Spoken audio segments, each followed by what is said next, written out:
미국 기술 이전 요청. 한국 단칼의 거부. 한국산 엔진 추력 공개하자. 미국 충격. KF-21 스텔스 실전 비행 대성공. KF-21을 4.5세대 전투기라고 하는데 과소평가라고 생각합니다. 4.5세대 프랑스 라팔, 유럽 유로파이터 타이푼 등과 비교하면 성능이 뛰어나거든요.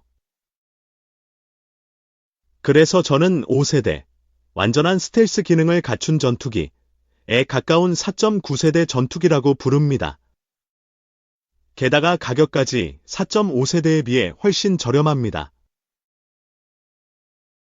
26일 서울 강남구 한국항공우주산업 KI 서울 사무소에서 만난 강구영 사장은 한국형 초음속 전투기 KF-21 모형을 들어보이며 4.9세대를 강조했다. 2015년 말 체계 개발을 시작한 뒤 8년 반이 지난 이달 본격적인 양산에 들어간 KF-21은 5세대 전투기에 못지않은 성능을 자랑한다. 전투기 성능을 결정하는 핵심 요소인 스텔스 성능을 나타내는 레이더 반사 면적, RCS은 경쟁 기종인 라팔보다 작다.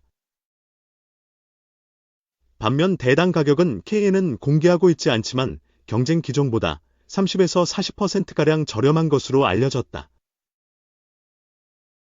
강 사장은 KF-21은 2016년 체계 개발이 시작된 만큼 인공지능, AI, 빅데이터 등 4차 산업혁명 기술이 집약된 세계 유일의 첨단 전투기라고 했다.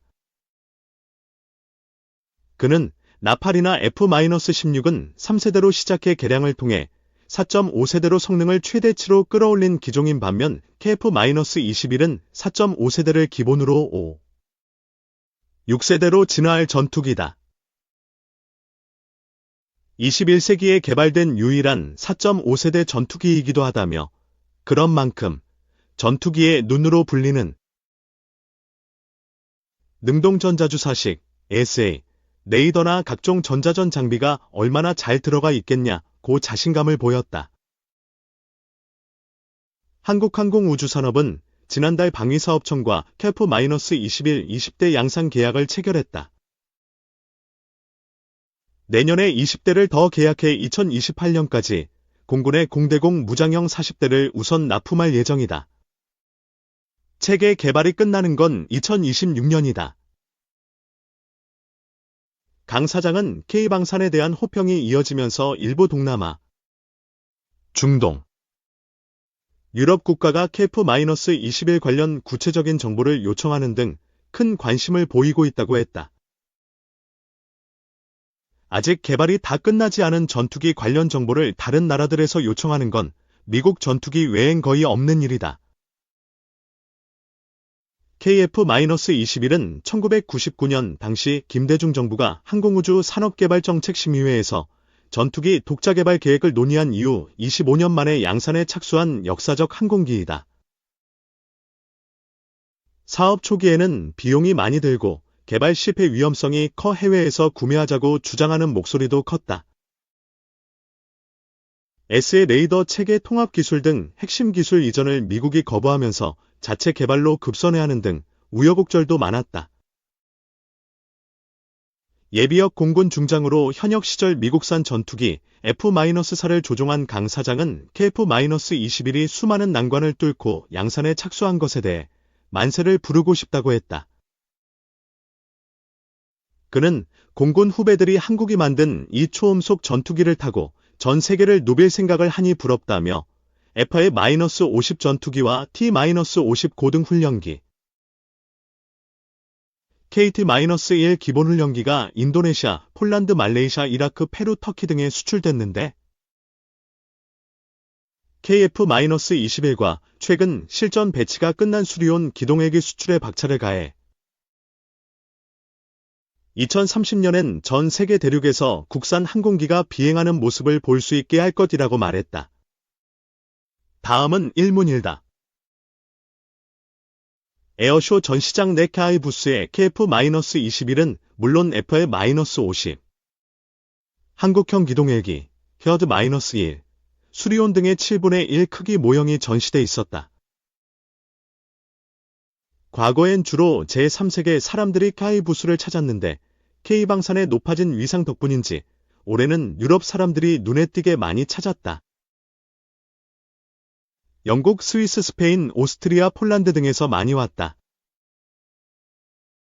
서유럽의 한 유력 국가는 과거 우리가 지속적으로 노크해도 관심이 없었는데 이번에 정부 고위 관계자들이 먼저 찾아왔다. 이 나라는 노후화된 훈련기 교체를 검토 중인데 운용하는 전투기가 F-35A. 스텔스 전투기 등 첨단 전투기여서 그에 맞는 첨단 훈련기가 필요한 상황이었다. KA-50 같은 경전투기가 필요한 것이다. 해당 국가에 조만간 우리 직원들이 가서 설명회를 열기로 했다. 유럽 국가는 F-35A 도입을 많이 하다 보니 F-50처럼 훈련기로 쓰기 좋은 데다 성능이 입증된 경전투기에 대한 관심이 높아진 것으로 보인다. 기존 F-50을 운용하고 있는 국가들이 F-21에 특히 많은 관심을 보인다. 중동에서도 관련 정보를 요청하고 있다. KF-21이 아직 개발 중인 만큼 미래 기술력에 대한 관심을 보이는 것이다. 이는 한국의 항공기술이 메이저리그로 진입하고 있다는 것을 의미한다. 특히 서방의 5세대, 완전한 스텔스 기능을 갖춘 전투기, 도입이 어려운 국가들 가운데 1980에서 90년대에 도입한 노원 4세대 전투기를 보유한 국가들의 관심이 크다. KF-21에는 부품 30만 개가 들어간다. 항공기 조립 공정은 이 많은 부품을 끼우기 위해 구멍을 내는 홀, 가공과 전방, 중앙, 후방 등 각각의 동체를 이동시켜 조립하는 물류 이동이 핵심이다. KA는 KF-21 시제기 제작 단계부터 일부 자동화 공정을 도입했다. 올 12월까지 자동화 라인 구축을 완료할 계획이다. 이렇게 되면 전투기 제작 기간이 크게 단축되고 대량 생산이 가능해져 대당 가격은 내려간다. 지금도 KF-21은 경쟁 기종 대비 30에서 40% 저렴한데 자동화 공정을 통해 가격을 더 낮추려고 노력 중이다. 그 연구원들을 더 잘 관리했어야 하는데 틈을 보여 정부나 국민들에게 송구하다. 우선 우리 수준에서 확인해보니 큰 문제는 없었다. 회의 등에서 우리가 제공한 정보를 모아 보고한 것들이었다. 현재 수사 중이어서 어떤 결과가 나올지는 속단할 수 없다. 다만 인도네시아가 우리에게 중요한 전략적 파트너인 만큼 외교적 문제로 번지는 건 부담이다. 인도네시아는 2001년 KT-1을 구매한 나라로 국산 항공기 최초 수출국이다. 이후 T-50도 구매했다. KF-21도 인도네시아가 참여하지 않았다면 개발이 좌초됐을 수도 있다. 대한민국 항공우주 산업 발전에 인도네시아가 기여한 바가 크다. 인도네시아가 항공 무기를 구매하면 그 영향이 동남아 국가 전체에 미친다. 이런 점들을 고려해 대승적인 결론이 날 수 있길 바란다.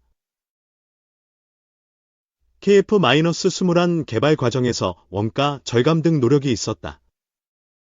현 상황대로 연구 개발이 순조롭게 진행된다면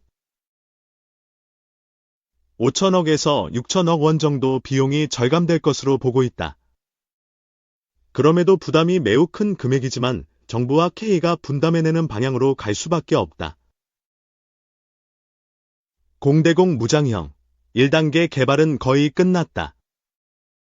2단계는 공대지 등 무장을 추가하는 거라 비교적 개발이 간단하고 개발비도 많지 않다. 2단계 개발에 다른 국가를 참여시키면 1단계 기술 노출 등 굉장히 복잡한 문제가 발생한다. 3단계 개발부터는 유무인 복합체계로 갈 예정이어서 돈이 많이 들어간다. 3단계부터는 돈과 기술 모두 풍부한 국가와 함께 개발해도 좋을 거라 생각한다. 미 공군 전술기 및 미 해군 고등훈련기, 전술기 사업은 총 500여 대 규모로 건국 이후 최대 사업이 될 것으로 보인다. 수주 성공을 위해 전력을 다할 것이다. 미국으로의 수출 성공은 K의 2단계 성장에 있어 핵심 동력이 될 것이다. 미 정부가 해당 사업을 2028년부터 시작할 것으로 보이는데 K는 지난해부터 투자를 시작해 철저하게 준비하고 있다.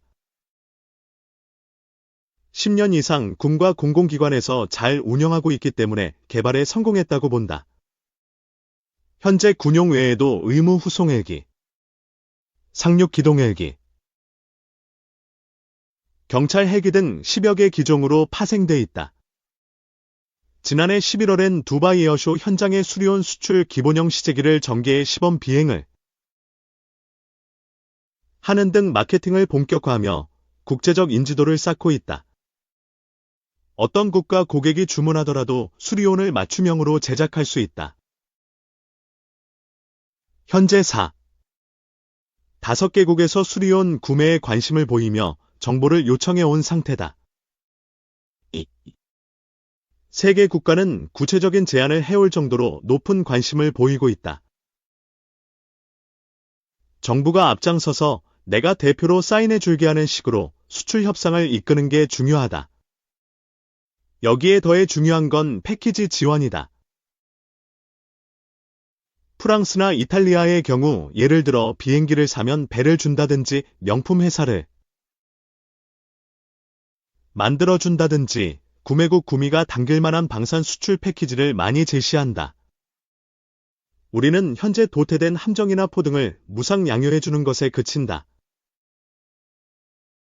한국이 강한 산업 분야에서 뭔가를 패키지로 묶어주는 방산 플러스 알파 수출 정책이 필요하다.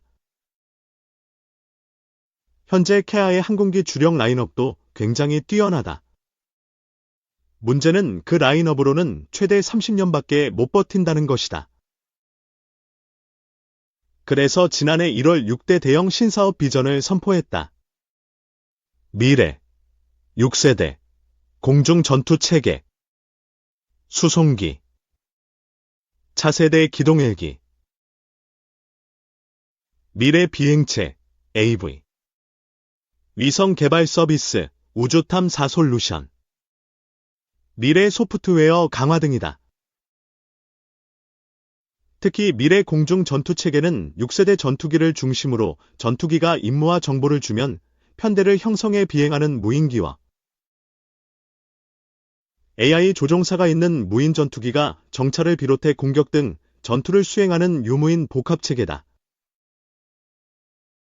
실제 전쟁에서 첨단 전투기와 초정밀 유도무기를 사용해 봤더니 너무 비싸고 빚만 남는다는 지적이 나왔다. 이런 경험을 토대로 미래 공중전장은 저렴한 무인기가 대거 투입되는 유무인 복합체계, 나아가 무인 전투기와 무인기의 무무인 복합체계로 운용될 것으로 보인다. 기술 개발 속도가 워낙 빠른 만큼 카이도 미래 공중 전투체계의 개발을 선점하려고 노력 중이다. 위성 개발 및 서비스 관련 미래 기술의 경우 중점을 두는 건 미국 스페이스X 등이 보유한 재사용 발사체 기술 개발이다. 재사용 발사체는 우주로 가는 고속도로다. 일회용 발사체에 비해 값도 비교할 수 없을 정도로 싸다. 이런 고속도로가 있어야 우주 공간의 위성도 마음껏 발사해 올리는 것은 물론 공장도 짓고 기지도 개발하고 여행도 할 수 있다. 언제까지고 미국 고속도로만 쓸 순 없는 노릇이다. 재사용 발사체 기술을 우리가 자체적으로 확보해야 우주 공간의 대중화도 가능해진다.